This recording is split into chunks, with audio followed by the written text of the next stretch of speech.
Now we will study about possessive pronoun. A pronoun that shows possession or belongingness in a sentence is called a possessive pronoun. इस definition में यह बता रहा है कि वह प्रोनाउन जो सेंटेंस में अपना संबंध दिखाता हो, अधिकार जमाता हो, उसे हम पॉजेसिव प्रोनाउन कहते हैं। वह प्रोनाउन जो सेंटेंस में अपना अधिकार जमाता हो, अधिकार शो करता हो, उसी को हम पॉजेसिव प्रोनाउन कहते हैं। For example, that book is mine. Here mine shows possession with book. तो माइन हमारा क्या हो जाएगा? पॉजेसिव प्रोनाउन, क्योंकि माइन का संबंध किससे है? सॉरी, बुक का संबंध किससे है? मुझसे। That book is mine. Book किसकी है? मेरी है। तो बुक का संबंध किससे हुआ? मुझसे हुआ। तो माइन क्या हो जाएगा? Possessive pronoun. At the same way, this mango was yours. यह आम तुम्हारे थे। यह आम तुम्हारे थे। तो यहाँ पे आम का संबंध किससे है? तुमसे है। आम का संबंध किससे है? तुमसे है। तो योर्स क्या हो जाएगा? Possessive pronoun. That house is theirs. That house is theirs. Theirs, घर का संबंध किससे है? उनसे है। तो ये देयर्स क्या हो जाएगा? Possessive pronoun.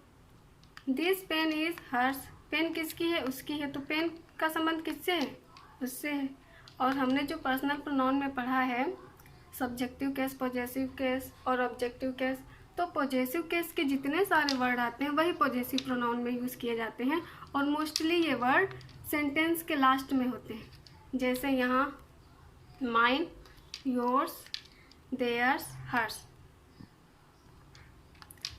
ये जो वर्ड है इनको आप अपने दिमाग में रख लीजिए कि जो ये पॉजेसिव केस के वर्ड हैं यही पॉजेसिव प्रोनाउन में यूज़ किए जाते हैं और ये सेंटेंस के लास्ट में आते हैं। जैसे that book is mine, this mango was yours and that house is theirs, this pen is hers. वह प्रोनाउन जो सेंटेंस में अपना अधिकार दिखाता है उसी को हम पॉजेसिव प्रोनाउन कहते हैं। बहुत सिंपल है। That book is mine. Book का संबंध किससे है? मुझसे है। तो माइन क्या हो जाएगा? Possessive pronoun. Next, interrogative pronoun. An interrogative pronoun is used to ask questions. Interrogative pronouns are who, what, which, whom, etc. For example, what are you doing? Who wanted to go? Who is your brother? कह रहा है कि interrogative pronoun वह होता है जो question करने के लिए यूज़ किया जाता है। जिस वर्ड का हम प्रश्न पूछने के लिए इस्तेमाल करते हैं वही हमारा इंट्रोगेटिव प्रोनाउन होता है। जैसे व्हाट आर यू डूइंग, तुम क्या कर रहे हो। तो व्हाट जो है तो क्वेश्चन कर रहे हैं, किससे करता है सेंटेंस में? नाउन से या फिर प्रोनाउन से। तो यहाँ पर व्हाट हमारा क्या हो जाएगा? Interrogative pronoun. और सेंटेंस के लास्ट में हमारा क्या रहेगा? क्वेश्चन मार्क लगा रहेगा। नेक्स्ट है हु वांटेड टू गो। कौन जाना चाहता था।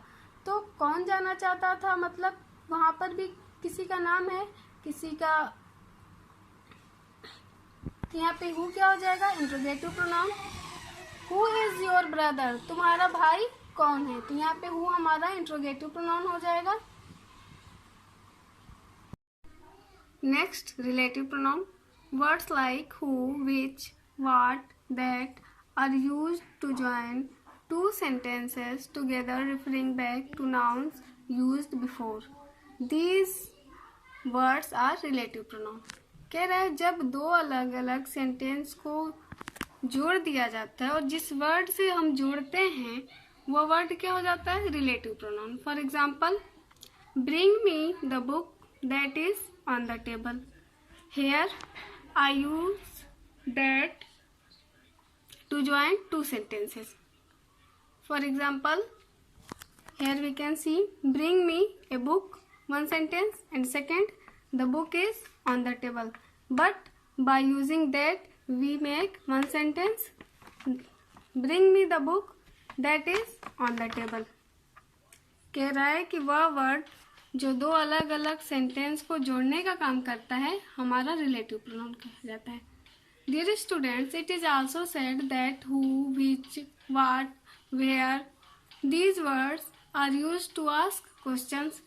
But when these words are used in the middle of the sentence, these are called relative pronoun and they change their meaning. For example, what, who, whose, which, that. यहाँ what मतलब क्या होता है? What मतलब होता है क्या, लेकिन जब हम रिलेटिव प्रोनाउन पढ़ेंगे और जब इसका यूज करेंगे रिलेटिव प्रोनाउन में तो व्हाट का मतलब होगा जो, हु का मतलब जो, हुज जिसका, विच जो, दैट जो। तो सबका मतलब जो हो रहा है लेकिन हुज का मतलब जिसका है। तो व्हाट जो, लेकिन व्हाट मतलब जो होता है, लेकिन ये थॉट्स या फिर जब हम कन्वर्सेशन करते हैं तो उसके दौरान हम इसका यूज करते हैं व्हाट का। जैसे I know what you do, मैं जानता हूँ जो तुम करते हो।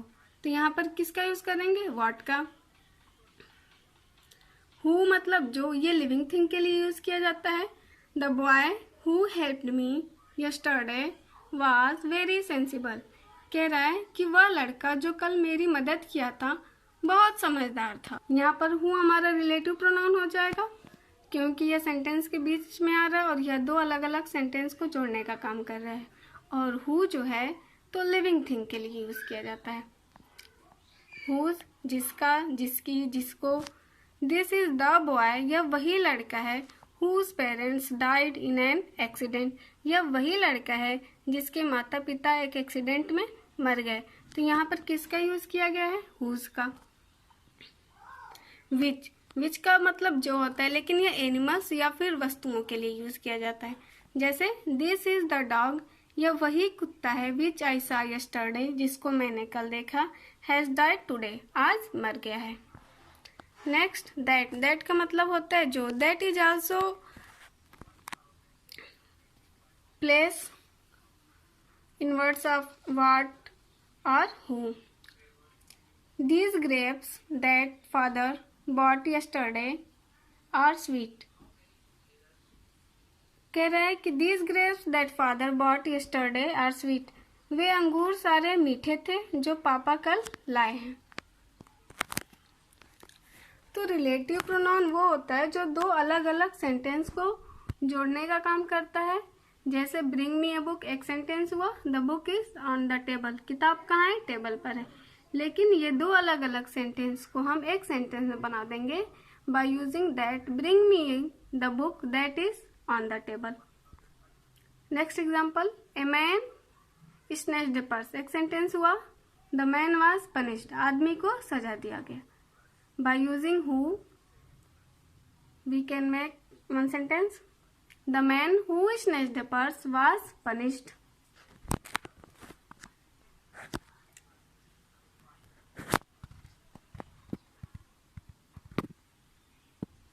And the last, emphatic pronouns.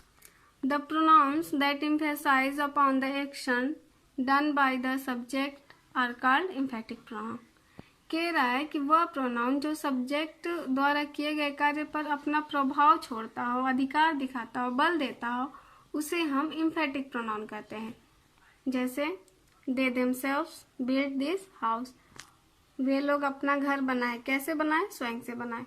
And words like themself, himself, myself are used in emphatic pronoun and it is always put just after subject. For example they themself, he himself, I myself. कह रहा है कि वह word जो subject के द्वारा किए गए कार्य पर बल दिखाता हो उसी को हम एम्फेटिक प्रोनाउन कहते हैं। दे themselves build this house, he himself solve this questions, I myself cook this food. मैंने घर बनाया, उन लोगों ने घर बनाया, कैसे बनाया, खुद से बनाया। तो दे के बाद जो देमसेल्व्स वर्ड है ये सब्जेक्ट के द्वारा किए गए कार्य पर क्या कर रहा है, बल दे रहा है। तो ये देमसेल्व्स हमारा क्या हो जाएगा, emphatic pronoun. He himself solve this question, उसने अपना सवाल किया, कैसे किया, हिमसेल्फ खुद से किया। I myself cook the food, मैंने भोजन बनाया, कैसे बनाया, खुद से बनाया। तो ये सब्जेक्ट के द्वारा किए गए कार्य पर अपना बल दिखा रहा है, एम्फेसाइज कर रहा है।